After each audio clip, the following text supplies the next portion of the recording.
Okay, so unlike the keyboard, which has only one place on it to play every single note, the ukulele and many other multi-stringed instruments, whether it's from the string family, violins, cellos, violas, basses, or the guitar or other similar fretted instruments, we can play notes in more than one place. So that's an A, that's an A, that's an A, that's an A. It's all the same A, which means that we can play the tunes and chords and things in more than one place. Let me give you an example. So.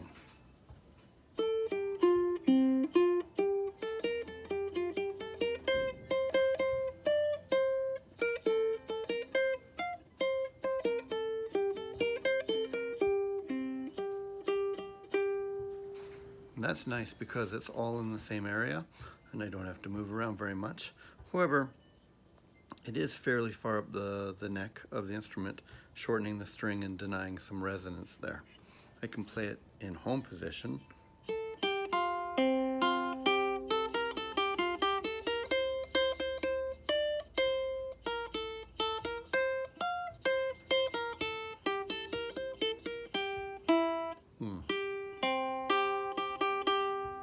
Sorry, forgot the note.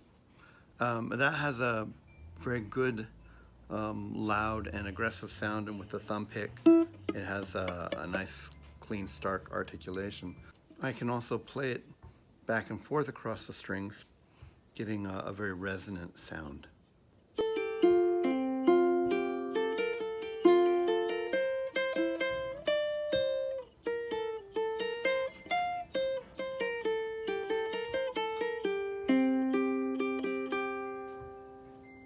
So there's a lot of reasons why you would play them one place or the other, and we'll talk about those, but we're going to learn a new kind of notation that is called tab notation. It's different than traditional notation in that it doesn't tell you specific notes on a staff, it tells you where on the fretboard to play the fingers. You are familiar with traditional notation.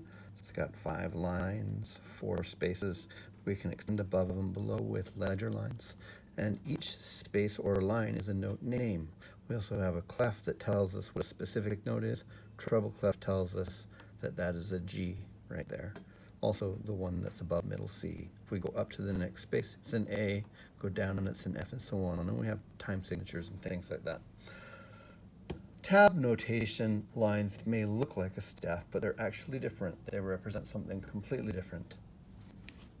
If you take your instrument here, and it's like I'm playing it, and you flip it so that it's looking up at you and you're looking down at it, then you will find that it has 4 strings.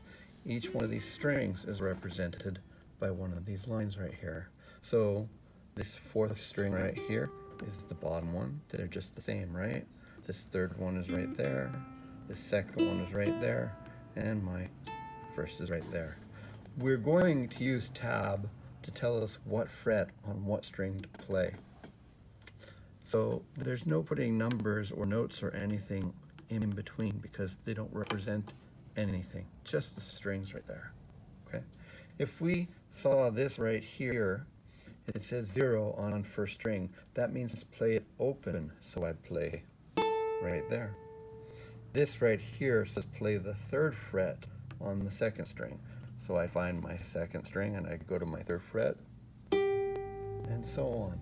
It can tell you exactly where to put your fingers on which strings to play. And that's a great thing. Now, what tab generally doesn't do is it doesn't tell you the rhythm, and it doesn't tell you things about rhythm like meter. Also, it's generally true that most people who learn to read tab without thinking about traditional notation don't actually know what these notes are called, and so they would have problems transcribing this back onto a traditional staff. They couldn't tell you what that note actually is. Now you can.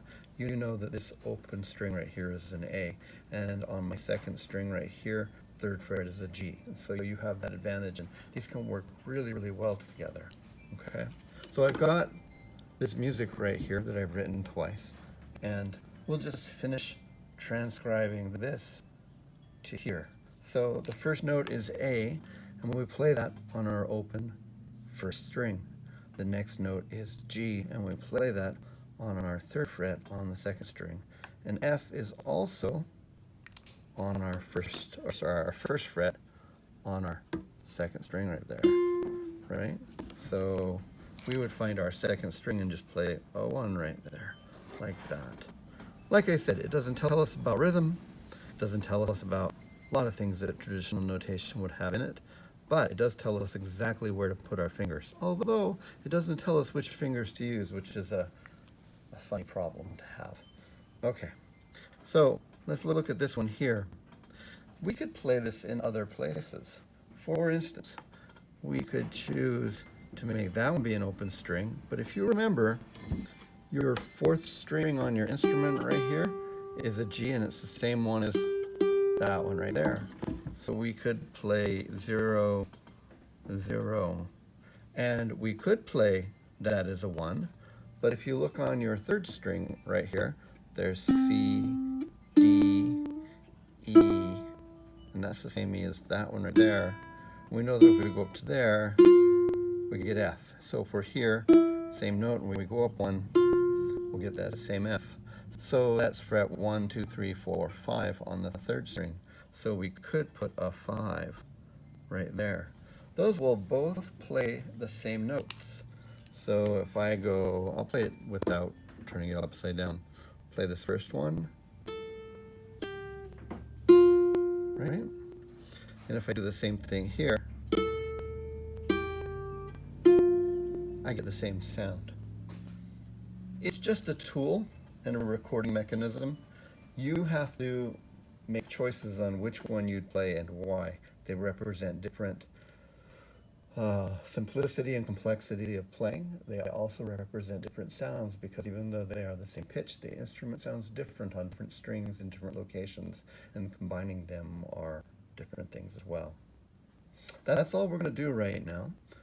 There's going to be a training video using your grade packet, going back to the songs from first half of the term, where you transcribe what you played on the songs into tab. And so we'll pick up there.